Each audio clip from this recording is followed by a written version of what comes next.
Good morning and welcome to Ask the Security Guy. I am Holly Magnuson and I am here with Sean Corman. Good morning, Sean. Hi there, how are you? I'm doing good. And may I say, happy National Cyber Security Awareness Month. That's a mouthful, isn't it? It sure is. It's much easier to say Merry Christmas, but yeah, we'll have to wait a couple of months for that.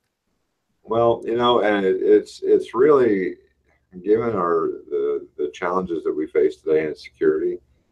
I mean, having the events and the kinds of things we try to do during this month to really highlight people's security is important. And I think you have some plans for this month too, don't you? We have a lot of plans. I'm really excited about them. Some first time, well, actually three, hopefully first time events, including the mobile checkup device event that's going to be happening in the middle of the month, where people can bring their smartphones and iPads and have our techs show them how to make sure they've got a security code and updated software and all that type of stuff. So I'm very excited and encourage everyone to watch their emails and for those. So yeah, lots going on. But today we're talking about something that is probably near and dear and fearful in all of our hearts. And that was the recent Equifax breach. Oh boy, that one. Now, I thought we were going to talk about, hockey or something.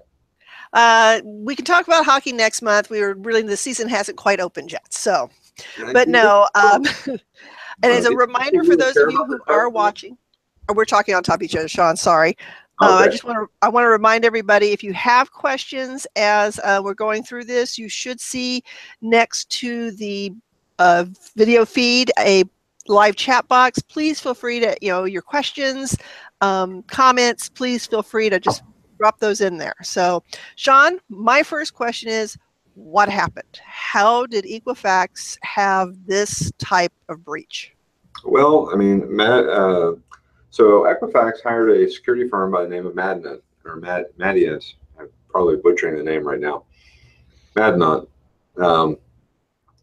Anyway, they brought them in a little while before they did a public disclosure to do some research and figure out what happened. Long story short, it's a combination of human error and technical problems, is what we know so far. Now, will we ever know the whole story? Maybe, maybe not. But what we know so far, or at least what Equifax is letting out there, is back in March, Homeland Security notified the three bureaus, and they actually put out a much broader notification about some critical security flaws that were found in several common internet-facing products that were used by Equifax, TransUnion, Experian, and just a bunch of other things. And I saw the alert come out. And we actually saw the alert come out here at APU and addressed it. And so what happened for Equifax was the person who received that notification supposedly did not pass it forward to their technical team so they could implement the fix. And then obviously the technical team, lacking that direction, didn't. So since March, their systems were sitting out there with this major hole in them, unpatched. And the attackers, once they stumbled across it, found it, were watching for it, were waiting for it, found it, and walked right in the front door, so to speak. And it's important to note that Equifax, Experian, TransUnion, I mean, they've all had their breaches over the years. None quite this big, but having one of the credit bureaus breached, or usually a fairly small breach, but still having them breached is not an uncommon thing. Earlier this year, for instance, Equifax had another breach where they lost, I think it was around 22,000 records or more related to their payroll program that they sell. Again, it was just a security flaw that wasn't addressed, and the attackers walked in and got that into that side of their business and waltzed off with the data. So it's this comedy of errors, right? We talk about the technical issues and then we talk about the human error side of it. And really, they're kind of interwoven because when you think about it, the software is written by someone. So for this security hole to exist, there's already evidence of human error, right? So, someone writes it, there's this major security flaw, it gets through, QA and quality assurance and gets out into production. Microsoft does it, Apple does it, open source software does it all the time. So it doesn't really matter where you get your software from or which vendor you're looking at. It's going to exist. If people write code, which is the only way code gets written, errors will happen. It's a fact of life. And in security, one of the things we deal with all the time is the fact that a lot of the time in security, we're always playing defense. Because we put out there the best defense that we can find, but it's like building the wall, waiting for the attackers to come, and they do, and they find the weak spot in the wall, and they go through, and then we find it, and we fix it, and then we evict them, and it's this constant game of rinse, lather, repeat. Is there any, in your opinion, any way for companies like this to go on the offensive and not be playing defense and playing it so poorly at times? No, not legally. I mean, federal, state, local laws prohibit companies from going on the attack or for hiring people to go on the attack. Now, does it happen? Not that you'll ever hear of publicly. But generally speaking, their hands are tied. Our hands are tied. I mean, we're in a constant mode of defense. So what we do is we constantly do research into what's going on out there, and we poke holes at ourselves.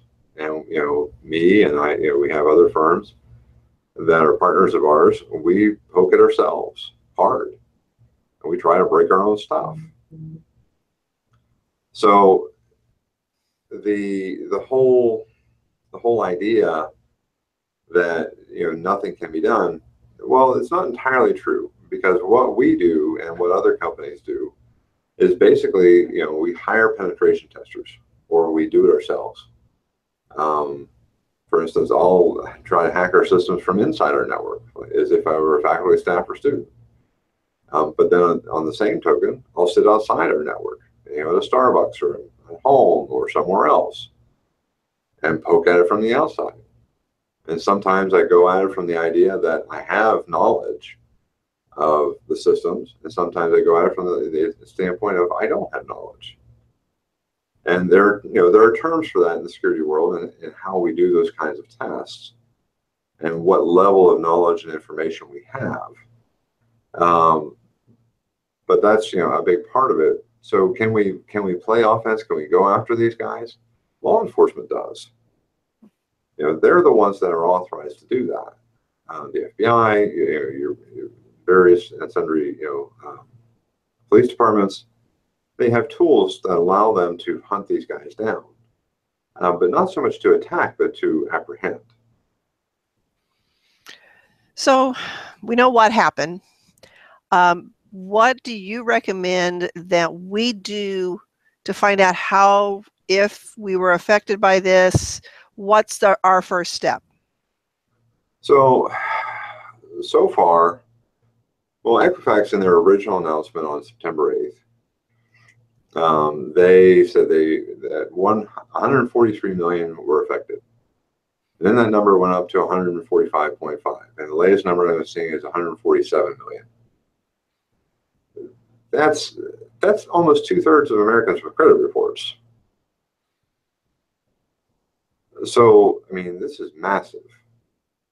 And then what Equifax did originally was they stood up this website and they said, go here and enter in some personally identifiable information, and we'll look you up and let you know if you were affected, and then we'll hand you off to our credit monitoring and identity monitoring service for free.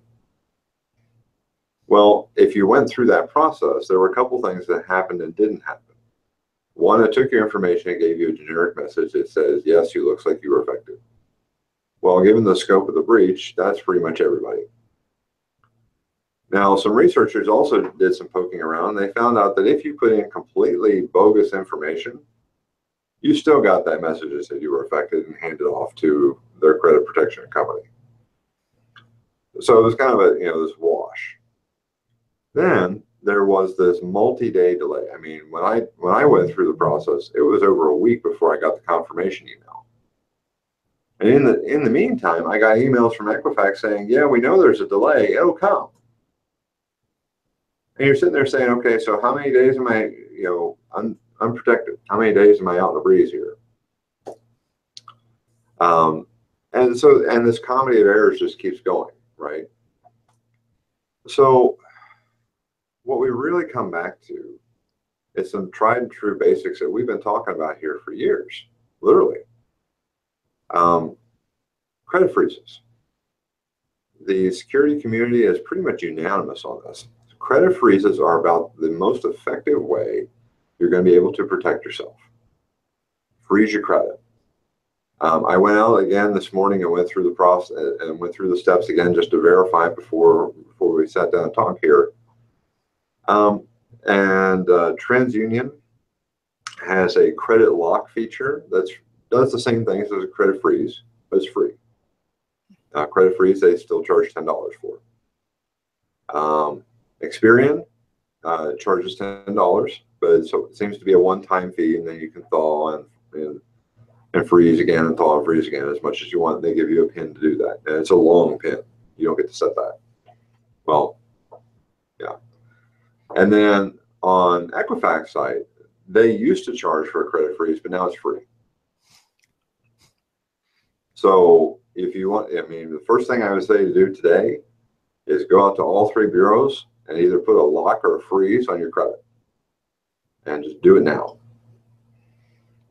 The next step, if you've ever been a victim of identity theft, especially if you've ever been a victim of identity theft, if you don't have something like a LifeLock or a similar service, at least sign up for the basic service. It's not that expensive. And AAA members can get the basic service, at least for one Social Security number, for free. There you go. There you go. So AAA members, and I'm sure there are other services, or through your bank, they may have a deal, or one of your credit card companies, check it out. I believe Sam's Club also offers that service for LifeLock, the basic. You'd have to double check. Yep. So, and then don't trust just one. So most banks and most credit card companies have some form of credit card monitoring or credit monitoring service that they offer for free. Use it. Use multiple. Set up the alerts, go with it.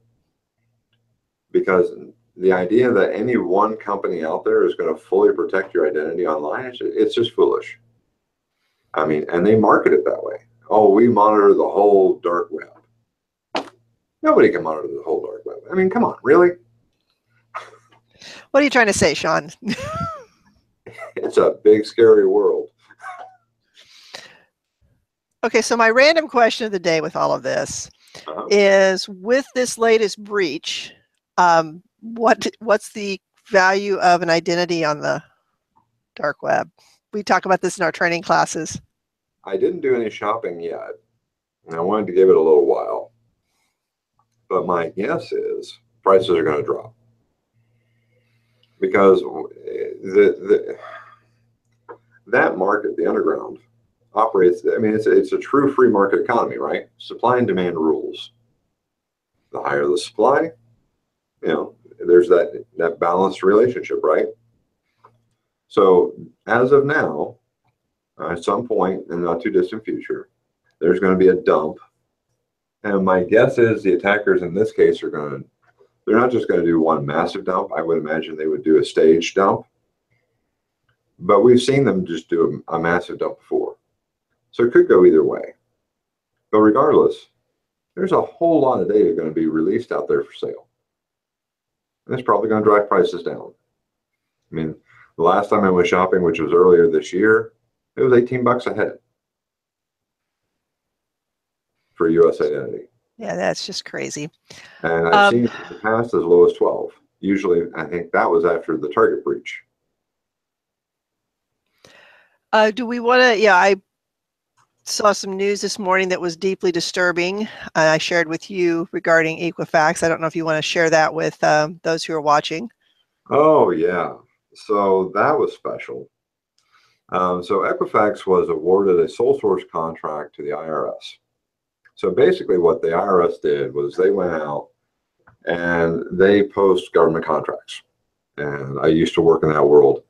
And the way government contracts are posted is they go to a series of websites and there's an opportunity put out there and you can bid on it. Well, this bid was put out as a sole source, which means it was a no bid contract, meaning that they identified Equifax as the only company out there that could provide the service they were looking for. And that's how they were able to not accept bids from other vendors. And what they were looking for was to make use of Equifax's basically knowledge-based authentication. It is that data that, looking kind of dark and spooky there. Yeah, sorry, the automatic lights automatically went off, so I will fix that. So I know it's October and all, but come on.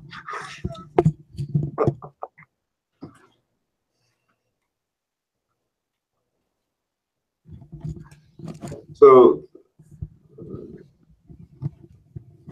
the knowledge-based authentication piece is basically, it's going to ask you questions. The IRS is trying to make use of their authentication database, things they know about you. So for instance, when you log into one of the credit bureaus, they're going to say, it looks like you had a mortgage on or around this time frame, and then they'll give you a list of vendors, and then, none of the above. And that may be, or, there may be the right one on the list, or maybe none of them in their list. And they usually ask you these questions based on a whole bunch of information that they have about every person. I mean, they asked me a question today when I was going through the verification process on data that was over 30 years old. I mean, that's how far back into my credit history they went to pull out that question. And they have it. All three of them have it. So Equifax, they have this service. And now the IRS is saying, well, we want to use that service. So there's a lot of debate in the security community about using that type of authentication and verification. Because at the end of the day, it's not that hard to research that data about people, because a lot of them post it on social media or they post it publicly. Facebook has this thing, tell us where you lived for the last 20 years. And people fill it out and publish it to their friends. Or tell us where you worked for the last 20 years. Or somebody say, hey, I just bought a house and I got this great mortgage rate through this bank.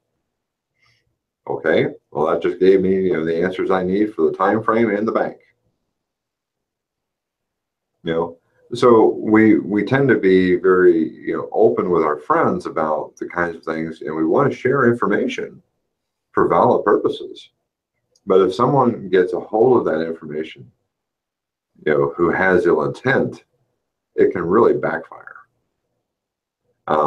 So, somebody asked me, I said, well, how do I talk to my friends?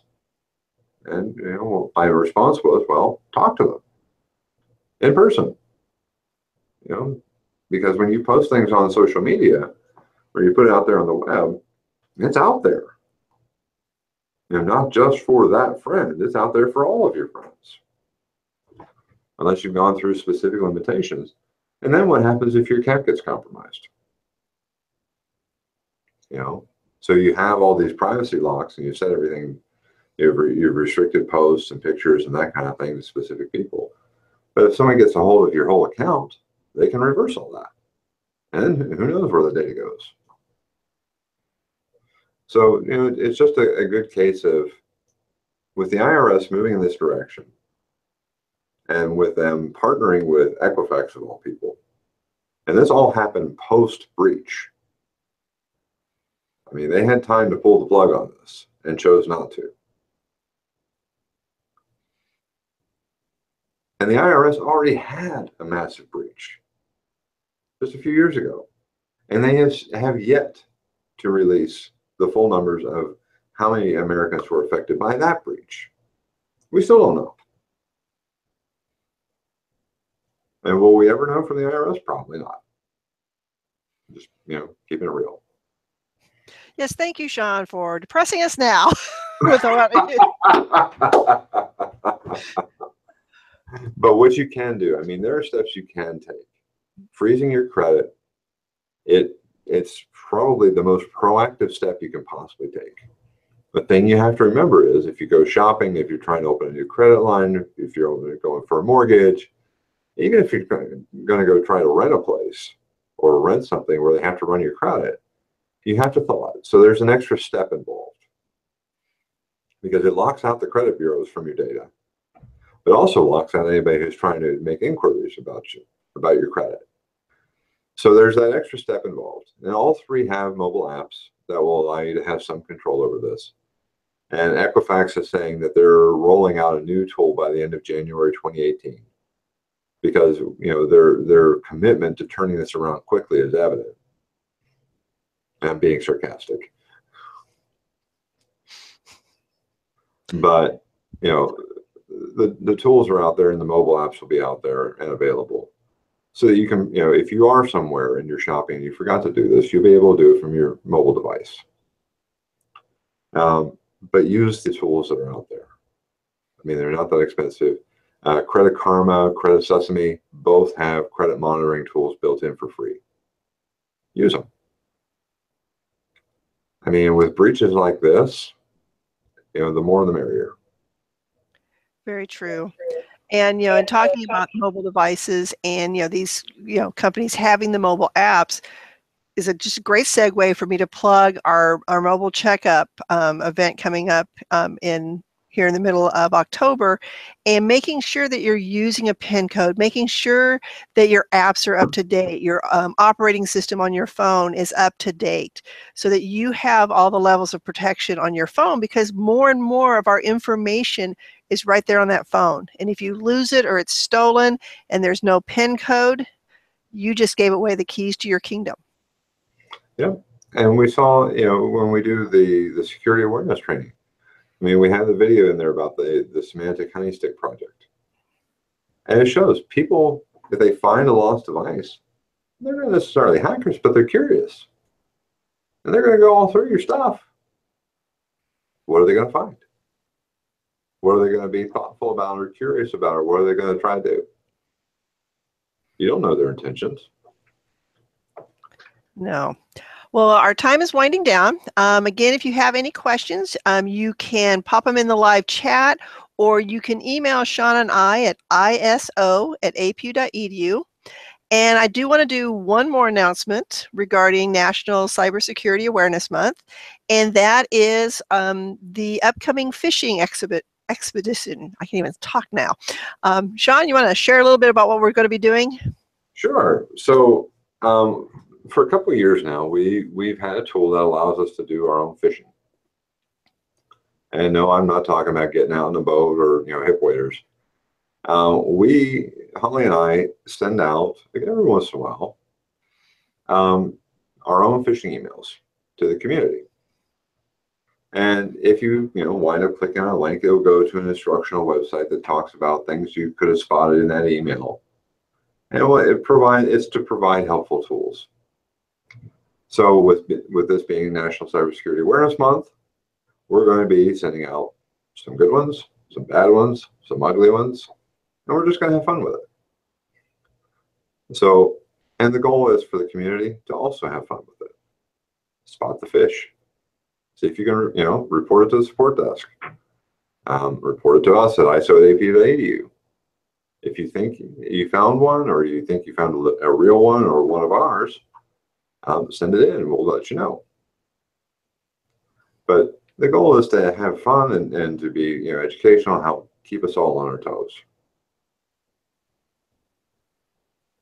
Yeah, sounds good. And you're going to be receiving some different emails throughout the month, just information to help you kind of know more about what to look for in the world of security. and hopefully a couple of presentations that are going to be going on. One will be talking about securing your kids for those who, are a little concerned about their kids and the internet and all of that. We'll be talking about that. And we haven't completely confirmed our third big event, so watch for emails about that. Yep. So yeah, it's going to be a fun month. We've got some really cool things going on. No questions have come in. Again, though, if you have one later, iso@apu.edu, and Sean or I will get back to you. Thank you for watching, and feel free to share the link to this video with family and friends. This is not exclusively for APU people. Absolutely. Yep. And again, if you have any questions, please let us know. And everybody, have a great day, and we'll see you next month. All right. Bye.